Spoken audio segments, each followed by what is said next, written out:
মেদিনীপুরে সেখানে গ্রামে জল কষ্ট, সাবমার্সিবল পাম্প আছে সেটাও অকেজো, তাই জল আনতে যেতে হয় 2 কিলোমিটার দূরে, আর এতেই ভোগান্তির এক শেষ।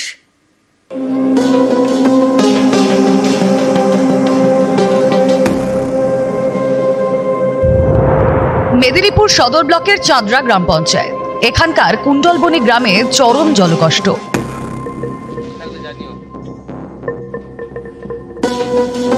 কংসাবতী নদীর কাছে কুণ্ডলবনি, এখানে জলের সমস্যা দীর্ঘদিনের।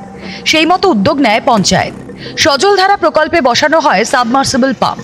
স্থানীয়দের অভিযোগ, জনস্বাস্থ্য কারিগরি দপ্তরের সেই পাম্প দীর্ঘদিন ধরে অকেজো, জল পড়ে না। গ্রামেই একজনের বাড়িতে রয়েছে টিউবওয়েল, সেটা আবার সবসময় ব্যবহার করা যায় না। জল আনতে যেতে হয় 2 কিলোমিটার দূরে।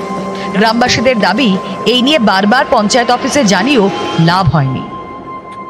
আমরা আগে কুয়োর জল খেতাম, কুয়োর জলে সব ব্যবহার করতাম। ওই এতগুলা বাড়ির মধ্যে একটি কলের মধ্যে সব ব্যবহার হচ্ছে। এটা আজ বছর 4-5 হয়ে গেল। আমাদের জলের খুব কষ্ট, আমরা জল খেতে কুয়োর জল খেয়ে, আর সামনে একটা কল আছে সেই জলই খেতে হবে।